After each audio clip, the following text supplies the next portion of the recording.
Welcome everyone to JWave Tech Broadcast. What I actually have here is another system build. What I actually thought I would focus on is some smaller form factor systems. I actually have two, one from the NVIDIA camp and one from the AMD camp. The AMD one's actually going to be really small and it's based on a new GPU, so stay tuned for that. So what I focus on with this $1,900 build is to get the system as small as possible and use the components that I would personally choose and I would be happy with. This is a case that has a window in it and it really displays your components really nicely. So I picked components that were a little bit better if it comes to terms of visual quality, is on the same side as performance. So that being said, let's jump in. Again, this is a $1,900 Mini ITX small form factor system, and it's going to be mainly focused on gaming. This is going to be a 4K gaming setup, but you will be able to do a lot of video editing on it. You'll be able to do just about anything you can without jumping into the X99 platform. That being said, let's jump in and focus on the CPU. I went with the Intel Core i5-4690K, and that's going to run us $235. The only reason I didn't go with the 6600K, the new Skylake processor, is because there's not a lot of ITX motherboards out there that I personally wanted to pick. There's a few that are coming out here in the near future, but they're not out yet. And this is much cheaper. It's like $100 cheaper than the 6600K right now. And the Core i5 is great for gaming. Jumping up to an i7, you're only going to see maybe 1-2 frames per second difference. So I didn't really find that to be something that was worth the price point. So then, that being said, we went with the CPU cooler with the Corsair H100i, mainly because it's running about $110.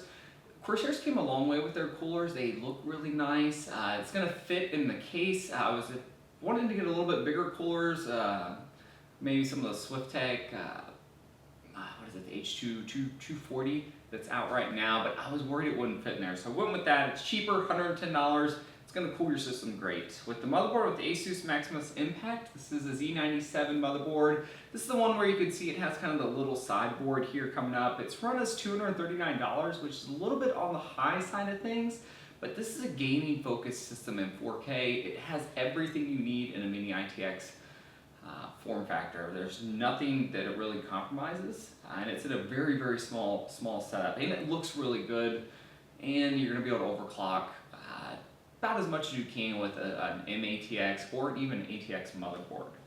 With the memory, I splurged here and got some better looking memory, and this is the Corsair Dominator Platinum 16 gigabytes for $129. You could get cheaper memory if you wanted to cheat down and get something a little cheaper, but this case really has a good visual top window of the system that I wanted to throw, something that has a little bit of visual appeal to it. So that's what I picked in memory.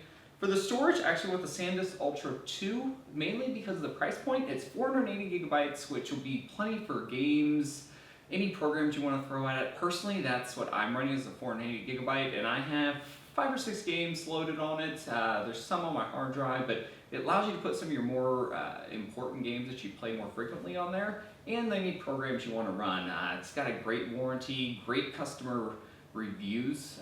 If you look at it on Amazon or Newegg, the reviews are really nice for that $139, so about 140 bucks. It's the cheapest one I could find. That's why I picked it up, and it got really good reviews. I like SanDisk SSDs.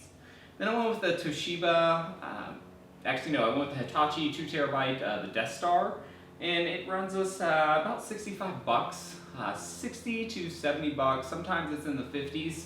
For that 2 terabyte, that's going to give us a little bit more storage down in the future. For the GPU, I went with the EVGA 980 Ti, just the standard stock cooler system setup, mainly because it's $622 right now on Amazon, which is a very good price considering these have been well above $650. In the past couple weeks, actually, it's kind of dropped down in price.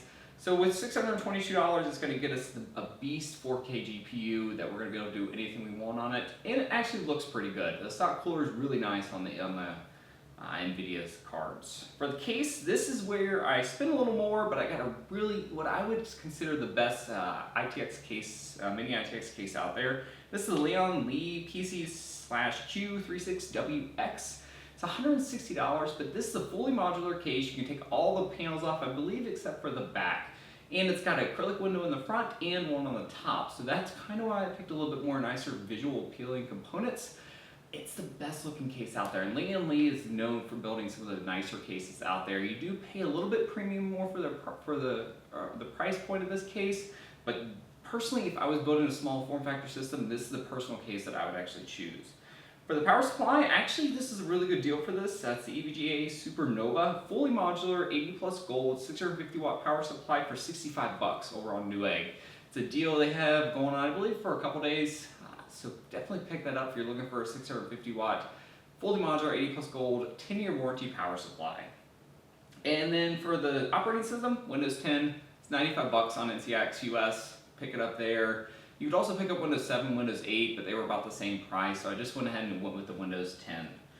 For a few extras to throw into this, I actually went with the Noctua NF12 fans. I picked up 2 of those to include in this price point, mainly because the Corsair fans on this system cooler are not the best. They're okay, but they're not as good as the Noctua fans. These are PWM fans. And with PWM fans, you need a PWM controller. So I went with the SwiftTech. They have a little 8-way PWM controller that you could hook 8 fans up to. And it's only $14. So I threw that in here too, so we can get some nice fans. And if we want to upgrade to other PWM fans in the system, maybe for the front fan or rear fan, we can do that. So that puts us at $1,900 for a pretty badass Mini ITX form factor system. For 4K gaming, it's going to be great, and portability. You'll be able to move this thing around extremely easily. Do it carefully though, obviously. Take out the graphics card if you're moving it maybe from one place, house to another. But if you're moving from room to room, it will be a cinch to do. It's a small case. It's a very, very good looking case, and the build quality on basically any Lian-Li cases up there. That's it, guys. That's my system. I actually have another system coming up, an AMD system. That being said, thanks everyone for watching, and I will see you guys next time.